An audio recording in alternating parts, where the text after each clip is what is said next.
Hej alle sammen, mit navn er Martin, og jeg kommer fra Sindssygt Spændende, som er en videnskabskanal på TikTok. Og i dag skal vi snakke lidt om, hvordan man starter på TikTok, hvordan TikTok virker, og hvad potentialet er på TikTok. Nogle af jer har måske set min TikTok-kanal, Sindssygt Spændende, også under navnet Martin Fysiker, hvor jeg deler videnskabsvideoer dagligt. Og der er flere, der har spurgt mig, hvordan man gør med TikTok, om jeg har nogle gode råd. Og i den her serie, der er en gang om måneden, der laver jeg en video og en livestream, hvis man vil være med på den. Hvor jeg deler gode råd til, hvordan man starter og laver TikTok, især om videnskab. Så vi skal snakke om, hvad TikTok er, og hvad potentialet er, og hvordan det virker. Og på TikTok, der er det sådan nogle små bitte videoer. Der er sikkert nogle af jer, der har set Instagram Reels. Det er lidt det samme her. Man kan lave små videoer ned til 5 sekunder, tror jeg, 10 sekunder, op til 3 minutter. Man kan faktisk godt lave dem endnu længere, 5-10 minutter lange, men det er der, man ofte ser videoer. Det er omkring 1-2 minutter, op til 3 minutter. Og det er et socialt medie, man kan dele ting om sit liv, og man kan skrive med andre. Det er kæmpe stor TikTok, altså. Alle har hørt om det, ikke? 1,5 milliarder månedlige brugere globalt. Og over 1 million brugere i Danmark. Det er kæmpe stort. Altså, ja, det er ret vildt. Og danske unge bruger omkring 80 minutter om dagen i gennemsnit. Deromkring. Det er ret mange mennesker, der bruger TikTok. Og ja, det er ret vildt. Der er ret mange institutioner, der er lidt bange for TikTok, og jeg tror også derfor, at der er mange, der ikke foregår så meget videnskabsformidling inde på TikTok, fordi at folk ser det som et useriøst medie. Folk vil hellere bruge podcastformatet, nyheder, YouTube, end de vil bruge TikTok, fordi at de tænker, at TikTok det kinesisk, og hvad er det? Er det bare kattevideoer? Og som vi skal se lidt om lidt, så er der i hvert fald også mange kattevideoer. Men ja, der er kæmpe potentiale, og en af de ting, der virkelig, der virkelig er sindssygt, det er, der bliver set de her 80 minutter om dagen på TikTok cirka. Det er lidt svært at måle, ikke? Men der er ikke særlig meget videnskabsindhold på dansk. I alt bliver lagt cirka 3 minutters videnskabsindhold op om dagen, altså på dansk. Det er især Lasse Winther, Emil Poulsen, Maria Jaris fra What the Fuck er det, Videnskabsklubben, Science, som er Naturhistorisk Museum i Aarhus. Der er et par kanaler mere. Men det er altså ikke særlig meget videnskabsindhold, der bliver lagt op hver dag. Det er altså kun de her 3 minutter om dagen. Og de unge ser 80 minutter om dagen. Så det er vildt nok. Og en af de ting også, det er, at når man laver videnskabsvideoer på TikTok, så får man rigtig mange spørgsmål. Det skal jeg også vise jer lige om lidt, hvordan man gør. Men man kan simpelthen svare direkte på spørgsmål. Hver eneste video, jeg lægger op, så får jeg 5 nye spørgsmål. Det vil sige, at jeg kan ikke nå at svare på alle spørgsmål. Det vil også sige, at der mangler videnskabsformidlere inde på TikTok til at svare på alle de her spørgsmål. De unge er sultne efter mere viden, men der mangler simpelthen videnskabsvideoer på TikTok på dansk. Så hvordan virker TikTok? Jeg kan anbefale jer at bruge appen, og ikke bruge webbrowser TikTok. Det virker ikke særlig godt, webbrowser TikTok. Og for ligesom at forstå, hvordan det virker, så skal man egentlig helst bruge selve telefonen. Så jeg prøver lige at load den op her. Share screen.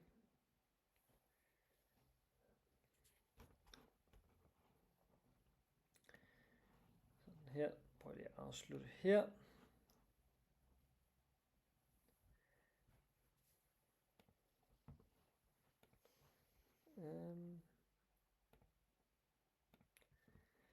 Burde I kunne se min telefon her. Og nu er jeg inde på TikTok, og det var faktisk ret sjovt. Den første video, der kom op, der var inde på TikTok, det var en kattevideo.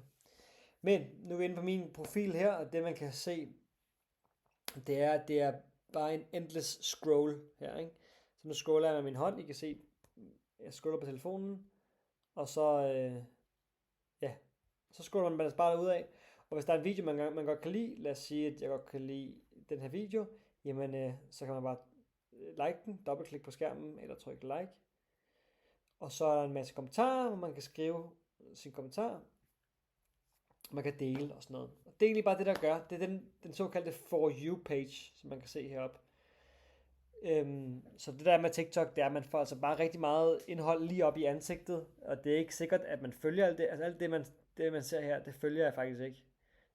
Ingen af de her, der kommer op lige nu, er folk, jeg følger. Der var en før. Ja, Matt med Lassen laver matematikvideoer. Ham følger jeg. Men ja, der er altså ikke særlig mange af de videoer, der kommer op, som man følger. Men det er sådan, det virker. Og så har man sin profil. Som man kan se her, det er min profil. Hvor man kan se alle de videoer, jeg har uploadet her. Det kunne for eksempel være en video her om det grønne internet med professor Leif Oxenløve, som snakker om det fremtidens internet, hvor man kan gøre det mere grønt. Og sådan nogle videoer får så rigtig, rigtig mange views. I kan se, at den her video har ikke set noget bunden. Måske kan I se det. Den har i hvert fald fået næsten 50.000 visninger. Og det, der så er fedt, det er, at når folk skriver kommentarer her, så lad os sige her, om der er nogen, lad os sige her, hvad sker der, hvis man koger benzin i en gryde? Tør ikke prøve. Der kan man så, hvis man gerne vil svare på det, kan man selvfølgelig skrive, ja, det er et godt spørgsmål. Et godt spørgsmål. Eller man kan svare med en video. Så hvis jeg trykker her på den her lille video-knap, kan man se, trykker her på den her lille video-knap her, så kan jeg ellers bare filme. Nu kan I se mig her. Nu prøver jeg at flippe den. Så kan jeg ellers bare sige, jamen, så kan jeg vælger jeg lige 10 minutter. Det er bare makslængden. Det er ikke så vigtigt, men bare makslængden, så den ikke stopper. Så kan jeg ellers bare her.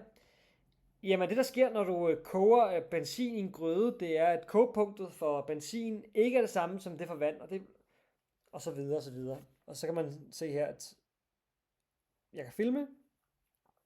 Det var måske første sætning, så siger jeg næste sætning. Du skal ikke prøve det derhjemme, det er en meget, meget dårlig idé. Og hvis jeg gerne vil slette det, jeg lige sagde, så kan jeg trykke på den her knap her. Så sletter den det sidste klip. Lad være at prøve det derhjemme, det er en dårlig idé. Ja, og når jeg er færdig, så trykker jeg på den her lille flueben her. Og så kan man se, så kommer den her kommentar op, og nu kan man selv flytte rundt, så den ikke er oven i ens ansigt. Hvad sker der, hvis man koger benzin i en gryde? Jamen, der kan man svare på her. Man kan adde en lille smule musik. Man kan bare tage det først. Det er det recommended, hvis man vil det. Helt ned med lyden. Og så next. Next her. Og så kan man lige skrive en lille kommentar her. Jamen, benzin koger ved, jeg ved ikke, hvad kogepunkt er for benzin, ved xxx grader. Man kan give et hashtag, hvis man vil det. Det er jo altid meget godt. Det er sådan så, at man kan tit bruge bare nørd, videnskab, meget godt. Og så kan man ellers bare trykke post, og så bliver den ellers bare postet. Sådan kan man lave dem meget, meget hurtigt. Hvis du gerne vil gemme videoen senere, så kan man trykke drafts.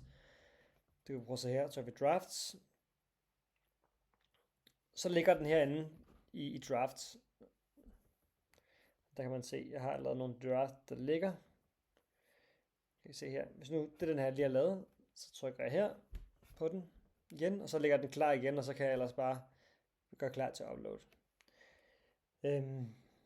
Sådan gør man det. Nu sletter jeg den her video, fordi den skal jeg ikke uploade.